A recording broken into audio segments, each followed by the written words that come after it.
Tahimik na nagtatrabaho ang mga factory worker na ito sa Cavite. Nung biglang dumating ang kanilang boss. Inalabas sa mga trabahador sa open area ng factory. Takang-taka ang lahat kung ano ba ang nangyayari. Sabay pinagsuot pa sila ng Santa hat. At dito na in-announce ng kanilang boss ang malaking balita. Guys, it's Christmas time. Wow! Ready na ba kayo? Ready na ba kayong tumanggap?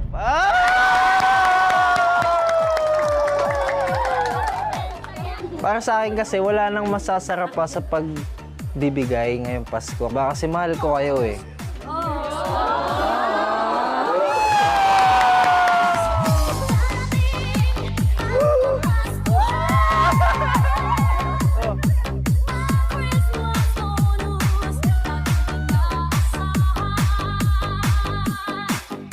Ang maagang pa-Christmas bonus na ito, pasasalamat daw ni Josh, ang CEO o Chief Executive Officer ng trending na kangkong chips. Malaki raw kasi ang inilago ng kanilang business sa taong ito.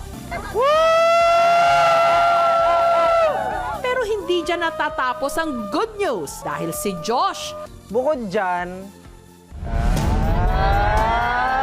may isa pang sorpresa. Ano ito? Matatanda ang Enero nung nakarang taon, nung unang itinampok dito sa KMJS, ang nooy 18 anyos lang na si Josh Mojica na kumikita na raw ng daan-daang libong piso dahil lang sa ibinibenta niyang kangkong chips. Sobrang malasa niya tsaka sobrang linamnam. in-orderan po kami ng 400 packs of kangkong chips. Yung tao po pala na nag-order po na yon, nag-tweet po siya, nag-viral po yun, kaya po madaming nakakita. Fast forward to 2023. Ang daan-daang libong monthly income ni Josh last year, 7 to 8 digits na raw ngayon. Nakapagpagawa na siya ng sariling factory, nakabili ng commuter van para sa deliveries, at may lagpas ng 100 mga empleyado. Nung nagsisimula pa lang po ako, syempre mahina po. Mga magulang ko po talagang hirap na hirap para mabili lang yung mga kailangan ko sa eskwela. Pero ngayon po halos nabibili na po lahat. Nakabuo po talaga kami ng kultura na palaging masaya. Kung sino man ang may birthday, nagbibigay po ako ng cake. Kasi ganun po namin kamahal ang mga empleyado namin. Bait, humble. Gusto ko pong panghawakan na ang paraan ko ng pagsasalita ay hindi kayabangan. Ito po ay kumpiyansa dahil meron din po akong isang malaking kumpanya na may daang-daang tao na ating natutulungan.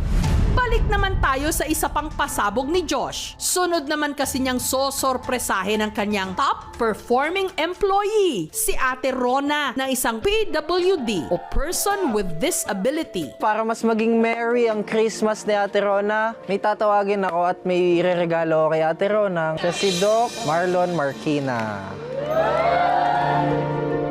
May regalo si Sir Josh para sa iyo. So, isip niya kung sa tingin mo ba gusto mo ng another operation or revision para sa yung condition, yung cleft lip, kanat. Siguro gawin natin yung surgery after Christmas para makapag-recovery stage ka pa, 'di ba? Sa January.